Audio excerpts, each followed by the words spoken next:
Hi friends, வணக்கம். Welcome to trending சமையல். Daily லைஃப்பில் நமக்கு தேவைப்படக்கூடிய நிறைய டிப்ஸ் அண்ட் ட்ரிக்ஸ் வந்து ஷேர் பண்ணியிருக்கேன். வீடியோ வந்து ஸ்கிப் பண்ணாமல் பாருங்கள். இப்போ வாங்க நம்ம வீடியோக்குள்ளே போயிட்டு என்னென்ன டிப்ஸ் இருக்குன்னு பார்க்கலாம். இப்போ நம்ம டிப் நம்பர் 1 என்னென்னு பார்க்கலாம். இந்த மாதிரி ஒரு டீ கப் வந்து எடுத்துக்கோங்க. இப்போது நம்ம வீட்டில் வந்து இந்த மாதிரி பீங்கன் கப்பெல்லாம் நம்ம வந்து வச்சுருப்போம் இல்லையா, அந்த மாதிரி ஒரு கப்பு வந்து எடுத்துக்கோங்க. அதில் தான் பண்ணணும்னு கிடையாது. சாதாரண ஒரு கப்பு இல்லைன்னா குட்டியாக ஒரு பவுலில் கூட வந்து பண்ணிக்கலாம். இப்போ இந்த கப்புக்குள்ளே வந்து ஒரு கம்ப்யூட்டர் சம்பரணி அந்த மாதிரி பற்ற வச்சுட்டு நம்ம வந்து உள்ளே வச்சுக்கலாம். இப்போ நம்ம என்ன பண்ண போகிறோம் அப்படின்னா, நம்ம வீட்டில் வந்து கொசு தொல்லை அதிகமாக இருக்கிற டைமில் இந்த மாதிரி வந்து இன்ஸ்டண்ட்டாக ஒரு டிப்பு வந்து ட்ரை பண்ணி பாருங்கள். கொசு தொல்லைக்கு ரொம்ப சூப்பராக இது வந்து ஒர்க் ஆகும். நம்ம வந்து பூண்டெல்லாம் உரிச்சிட்டு இந்த தோலெல்லாம் தூக்கி போட்டுருவோம் இல்லையா, அந்த மாதிரி தோல் வந்து தூக்கி போடாமல் எடுத்து வச்சுக்கிட்டிங்க அப்படின்னா இந்த மாதிரியான விஷயங்களுக்கு நீங்கள் வந்து யூஸ் பண்ணிக்க முடியும். இப்போ இந்த தோல் வந்து நம்ம அந்த சாம்பிராணிக்குள்ளே வந்து வச்சுட்டோம் அப்படின்னா லைட்டாக அதுலேருந்து வந்து வர்ற புகை வந்து கொசுவை வந்து விரட்டிடும். இன்ஸ்டண்ட்டாக ஒரு ரிலீஃப் உங்களுக்கு கிடைக்கும். ஸோ கண்டிப்பாக ட்ரை பண்ணி பாருங்கள். அது மட்டும் இல்லாமல் சைனஸ் பிரச்சனை, தலபாரம் அந்த மாதிரிலாம் இருந்தது அப்படின்னாலும் உங்களுக்கு வந்து சீக்கிரம் இது வந்து சரியாகும். ட்ரை பண்ணி பாருங்கள். டிப் நம்பர் 2 என்னன்னு பார்க்கலாம். ஒரு 4-5 உருளைக்கிழங்கு வந்து வேக வச்சு இந்த மாதிரி எடுத்து வச்சுருக்கேன். லைட்டாக உப்பு சேர்த்து வேக வச்சு எடுத்துக்கோங்க. தோலெல்லாம் உரிச்சதுக்கப்புறமா இந்த மாதிரி அந்த உருளைக்கிழங்கு எல்லாத்தையுமே நம்ம வந்து மசிச்சு விட்டுடலாம். சின்ன சின்னதாக கட்டிகள் இருக்கும்ல, அந்த மாதிரி அந்த கட்டிகள் எல்லாத்தையுமே உடச்சி விட்டு நல்லா அந்த மாதிரி மசிச்சு எடுத்துக்கோங்க. இப்போ இதுக்குள்ளே வந்து 1 கப் அளவுக்கு நம்ம வந்து பச்சரிசி சேர்த்துக்கலாம். சாதாரணமாக நம்ம வந்து புட்டு இடியாப்பத்துக்கு வீட்டில் அரைச்சி வச்சுருப்போம் இல்லையா, பச்சரிசி அதுதான் வந்து சேர்த்துருக்கேன். கொஞ்சமாக உப்பு சேர்த்துக்கோங்க. அது கூடவே ஒரு 3 ஸ்பூன் வர்ற மாதிரி கார்ன்ஃப்ளவர் மாவு வந்து சேர்த்துக்கோங்க. கார்ன்ஃப்ளவர் மாவு வந்து நம்ம சேர்க்கும் போது நல்ல ஒரு டெக்ஸ்சர் கிடைக்கும், அதுக்காக சேர்த்துருக்கோம். நல்லா அந்த மாதிரி அந்த உருளைக்கிழங்கு, அரிசி மாவு இது எல்லாத்தையும் நல்லா மிக்ஸ் பண்ணி கொடுத்துருங்க கை வச்சு. அதுக்கப்புறம் கொஞ்சம் கொஞ்சமாக வந்து பச்சை தண்ணி ஆட் பண்ணி நல்லா அந்த மாதிரி பிசைஞ்சிக்கலாம். பாருங்கள், நல்லா அந்த மாதிரி பிசைஞ்சதுக்கப்புறமா இப்போ நம்ம வந்து குட்டியாக ஒரு உருண்டை பண்ணிக்கலாம். சின்ன சின்ன பாலாக நீங்கள் வந்து பிடிச்சிக்கோங்க. பிடிச்சதுக்கப்புறம் நம்ம என்ன பண்ணலாம் அப்படின்னு பார்த்தீங்கன்னா, வீட்டில் இருக்கிற ஏதாவது ஒரு பாட்டில் இந்த மாதிரி எடுத்துக்கோங்க. எடுத்துக்கிட்டு பார்த்திங்க அப்படின்னா, அந்த உருண்டை நம்ம பண்ணினோம் இல்லையா, அதுக்கு நடுவில் வச்சு இந்த மாதிரி ப்ரெஸ் கொடுத்து அதுக்கப்புறம் லூஸாக விட்டிங்க அப்படின்னா உங்களுக்கு சூப்பரான ஒரு ஷேப் கிடைக்கும். ஃபஸ்ட்டு 1, 2 பண்ணும்போது உங்களுக்கு கொஞ்சம் கஷ்டமாக இருக்கிற மாதிரி இருக்கும். அதுக்கப்புறம் போக போக உங்களுக்கு வந்து டக்குன்னு வந்துடும். இந்த மாதிரி செய்யும்போது சூப்பராக இருக்கும். அடுத்தடுத்து நம்ம பண்ணும்போது ரொம்பவே ஈஸியாக இருக்கும். இப்போ பாருங்கள், அந்த மாவுக்குள்ளே வந்து நடுவில் அந்த பாட்டிலை வச்சு ஒரு ப்ரெஸ் கொடுத்துட்டு திரும்ப லூஸாக விட்டுட்டீங்க அப்படின்னா டக்குன்னு உங்களுக்கு மாவும் வந்து வெளியே வந்துடும். நல்லா உங்களுக்கு பார்க்குறதுக்கு சூப்பரான ஒரு அச்சு மாதிரி கிடைக்கும். இது எல்லாமே இந்த மாதிரி பண்ணும்போது நீங்கள் காலையில் இதை வந்து டிஃபனுக்காகவும் எடுத்துக்கலாம். ஈவினிங்கில் குழந்தைங்களுக்கு வந்து ஒரு ஸ்நாக்காகவும் பண்ணி கொடுக்கலாம். நைட்டில் கூட நீங்கள் டின்னராக கூட எடுத்துக்கலாம். கோதுமை மாவு கூட இதில் யூஸ் பண்ணிக்கலாம். ரொம்பவே நல்லாயிருக்கும். இப்போ இதை வந்து எல்லாத்தையும் நம்ம வந்து வேக வச்சு எடுத்துக்கலாம். ஒரு இட்லி பாத்திரத்தில் தண்ணி சேர்த்துட்டு வேணும்னா அந்த மாதிரி ஒரு வாழை இலை வச்சுக்கோங்க. நல்ல ஃப்ளேவர்ஃபுல்லாக இருக்கும் உங்களுக்கு. இந்த மாதிரி எல்லாத்தையும் உள்ளே அடுக்கிட்டு நம்ம ஒரு 15லேருந்து 20 நிமிஷம் வரைக்கும் நம்ம வந்து வேக வச்சு எடுத்துடலாம். ஓப்பன் பண்ணி பார்த்தோம் அப்படின்னா இந்த மாதிரி நல்லா வெந்து அதோட கலர் எல்லாம் சூப்பராக மாறி வந்திருக்கும். மாவு வந்து பார்க்கும்போதே தெரியும். அது எல்லாத்தையும் எடுத்து தனியாக வச்சுருங்க. அதுக்கப்புறம் ஒரு கடாய் அடுப்பில் வச்சுக்கிட்டு கொஞ்சமாக ஆயில் வந்து சேர்த்துக்கலாம். சேர்த்ததுக்கப்புறமா இதில் வந்து நம்ம ஒரு சில பொருட்கள் வந்து சேர்த்து வதக்க போகிறோம். எண்ணெய் வந்து சூடானதுக்கப்புறம் கொஞ்சமாக வந்து கடுகு உளுந்தம்பருப்பு வந்து சேர்த்துருக்கேன். இப்போ இது வந்து நல்லா பொரிஞ்சு வரட்டும். இது கூட வந்து ஒரு 3லேருந்து 4 பெரிய சைஸ் வெங்காயம் வந்து சின்ன சின்னதாக பொடிசாக வந்து கட் பண்ணி எடுத்திருக்கேன். அதையும் வந்து உள்ளே சேர்த்துக்கலாம். ஒரு 2 பச்சை மிளகா உங்களோட காரத்துக்கு தகுந்த மாதிரி, அப்புறம் ஒரு கைப்பிடி அளவுக்கு கருவேப்பிலையும் சேர்த்துக்கோங்க. சேர்த்துட்டு நல்லா வந்து இதை வதக்கி விட்டுடலாம். இப்போ இது கூட கொஞ்சமாக வந்து சின்ன சீரகம் வந்து ஆட் பண்ணிக்கோங்க. நல்ல ஒரு ஃப்ளேவர் கொடுக்கும். அது கூடவே வந்து ஏதாவது வெஜிடபிள் வந்து உங்களுக்கு பிடிக்கும் அப்படின்னா அதுவும் சேர்த்துக்கலாம். நான் சின்னதாக ஒரு கேரட் வந்து துருவிட்டு சேர்த்துருக்கேன். இது கூட நீங்கள் வந்து பட்டாணி சேர்த்துக்கலாம். குட்டி குட்டியாக கட் பண்ண உருளைக்கிழங்கு கூட சேர்த்துக்கலாம். இப்போ வந்து கொஞ்சமாக மஞ்சப்பொடி சேர்த்துக்கலாம். அது கூடவே வந்து தனி மிளகாத்தூள் வந்து கொஞ்சம் ஆட் பண்ணிக்கோங்க. அது கூடவே வந்து கொஞ்சமாக கரம் மசாலா தூள், அதுக்கப்புறமா நம்ம மிளகுத்தூள் இல்லைன்னா சீரகத்தூள் இந்த மாதிரி எது இருந்தாலும் வந்து சேர்த்துக்கோங்க. கொஞ்சமாக வந்து 1 ஸ்பூன் இல்லைன்னா அரை ஸ்பூன் வர மாதிரி நான் கொஞ்சமாக இஞ்சி பூண்டு பேஸ்ட்டும் வந்து சேர்த்துருக்கேன். சேர்த்துட்டு நல்லா அந்த மாதிரி கலந்து கொடுத்துடலாம். இந்த மிக்ஸ் வந்து ரொம்ப நேரம் வேகணும்னு அவசியம் கிடையாது. இப்போ இதுக்கு தேவையான உப்பு வந்து கொஞ்சமாக சேர்த்துக்கோங்க. சேர்த்ததுக்கப்புறமா பொடிசாக நறுக்கின தக்காளி வந்து ஒரு பெரிய தக்காளி வந்து எடுத்து இந்த மாதிரி சேர்த்துருக்கேன். அதையும் சேர்த்துட்டு தக்காளி வந்து நல்லா குழஞ்சி வரும் பாருங்கள். இப்போ நம்ம இதை வந்து ரெடியாக உள்ளே சேர்த்துக்கலாம். பார்க்கும்போது உங்களுக்கு தெரிஞ்சிருக்கும் நல்ல சாஃப்டாக இருந்தது. இது வந்து நீங்கள் செஞ்சு எவ்வளோ நேரம் கழித்து சாப்பிட்டா கூட ரொம்ப ரொம்ப சாஃப்டாக இருக்கும். அது மட்டும் இல்லாமல் டேஸ்ட் வைஸ் வந்து பார்த்திங்கன்னா ரொம்பவே அல்டிமேட்டாக இருக்கும். உங்கள் வீட்டுக்கு யாராச்சும் கெஸ்ட்டு வர்றாங்க அப்படின்னா சடனாக இப்படி செஞ்சு கொடுத்து பாருங்கள். கண்டிப்பாக பாராட்டு கிடைக்கிற அளவுக்கு அவ்வளோ டேஸ்ட்டாக இருக்குங்க.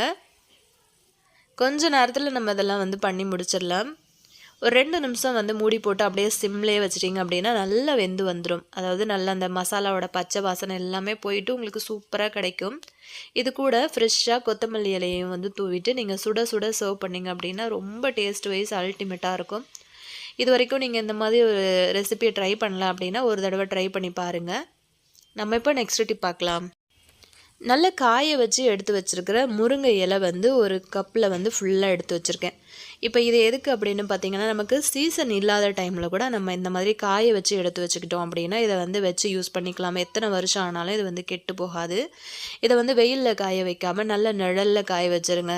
ஃப்ரெஷ்ஷான கீரை வந்து எடுத்துக்கிட்டு அதோட இலைகள் எல்லாத்தையும் நல்லா உருவி எடுத்ததுக்கப்புறமா வீட்டுக்குள்ளேயே நீங்கள் வந்து ஒரு ஃபேன் காற்றுல போட்டு வச்சிங்கன்னா 2 நாளில் உங்களுக்கு நல்ல அந்த மாதிரி காஞ்சு வந்துடும்.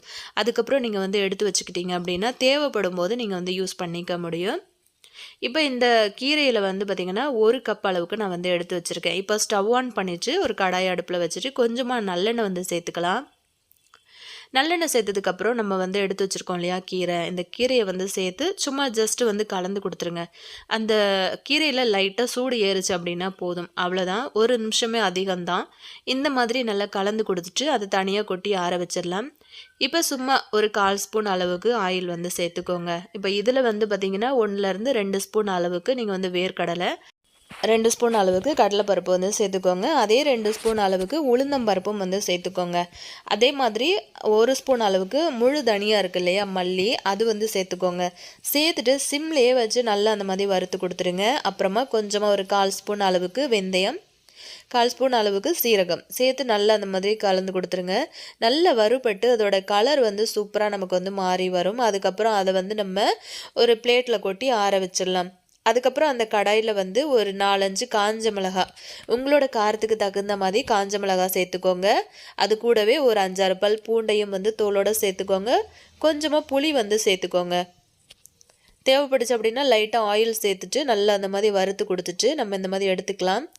இப்போ பாருங்கள், நம்ம வறுத்து வச்சோம் இல்லையா முருங்கைக்கீரை, அதாவது லைட்டாக சூடு ஏறின உடனே நம்ம எடுத்துட்டோம்ல. இப்போ பாருங்கள், கை வச்சு நம்ம ப்ரெஸ் பண்ணோம் அப்படின்னா நல்ல பொடியாயிடுது அது கையிலையே.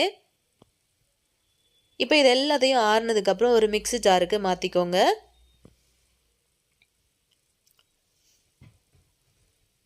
இப்போ இது கூட வந்து தேவையான அளவுக்கு உப்பு சேர்த்துக்கலாம்.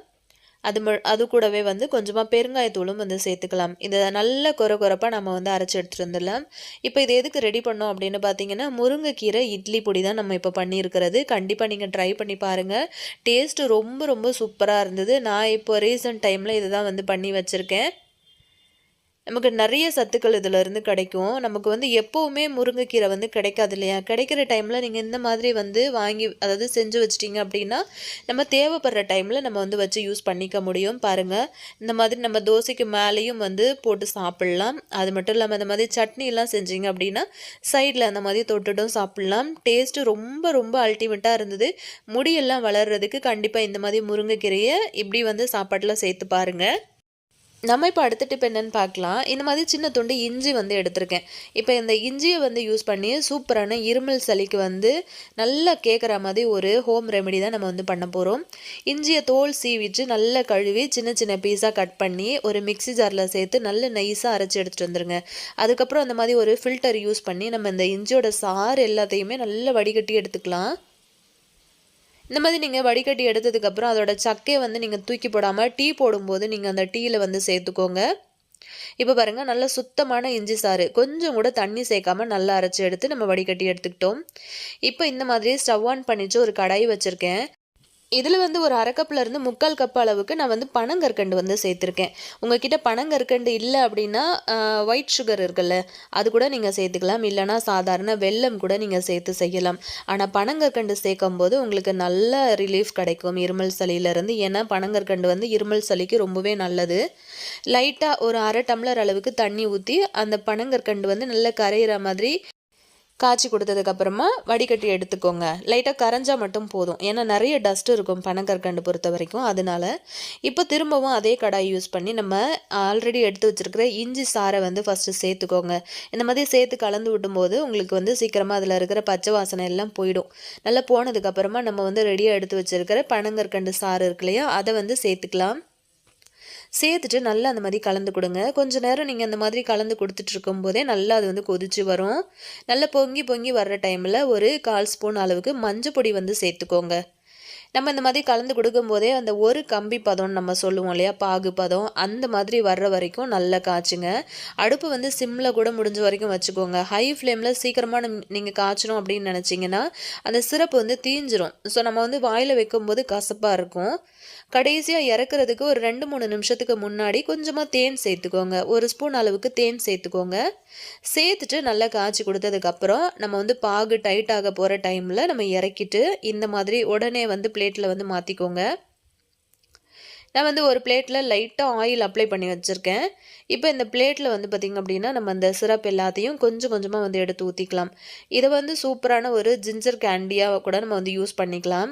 அதாவது இருமல் சளிக்கு வந்து நமக்கு ரொம்பவே இது நல்லது. குழந்தைங்களுக்கு ரெகுலராக 1, 2 அப்படின்ட்டு நீங்கள் குடிச்சிட்டே வந்தீங்க அப்படின்னா சீக்கிரமாக அந்த மார்பு சளியெல்லாம் இருக்கு இல்லையா, அது எல்லாமே வந்து ஃபுல்லாகவே ரிலீஃப் கொடுக்கும் குழந்தைங்களுக்கு. சின்ன பிள்ளைங்கள்லேருந்து பெரியவங்க வரைக்கும் தாராளமாக எடுத்துக்கலாம். இதில் நம்ம சேர்த்துருக்கிற ஐட்டம் எல்லாமே வந்து பார்த்திங்கன்னா ரொம்பவே ஹெல்த்தியாக, அதுவும் இல்லாமல் இருமல் சளிக்கு ரொம்பவே கேட்கும். இது வந்து செஞ்சதுக்கப்புறம் வந்து நானே அதை எடுத்து சாப்பிட ஆரம்பிச்சிட்டேன். அந்தளவுக்கு ஒரு டேஸ்ட்டாக இருந்தது. லைட்டான அந்த இஞ்சியோட காரம், அந்த தேனோட ஃப்ளேவர் எல்லாமே ரொம்ப ரொம்ப தூக்கலாக இருந்தது. இந்த மாதிரி செஞ்சு வச்சிட்டிங்க அப்படின்னா வீட்டில் வந்து குழந்தைங்கள்லேருந்து பெரியவங்க வரைக்குமே சளி பிடிக்குதுன்னா கண்டிப்பாக இந்த மாதிரியே செஞ்சு கொடுக்கும்போது நல்லா வந்து கேட்கும், நல்ல ஒரு ரிலீஃப் கொடுக்கும்.